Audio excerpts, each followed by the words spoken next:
What's up guys, Lolo Par is here na naman.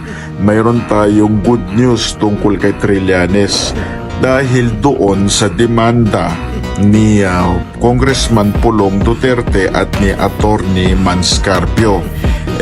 Mayroon daw nakitang dokumento na nagsasabing humihingi ng patawad itong si Trillanes dahil sa unfounded na akusasyon. Kung natatandaan ninyo, binatikos niya ng binatikos si Congressman Pulong Duterte at si Attorney Manscarpio dahil daw sa issue sa Davao Death Squad. Lahat pala ng iyon ay puro katang-isip lamang ng trililing na yan. Yan trililing na yan, attorney abogadong hindi abogado. Patay ka ngayon.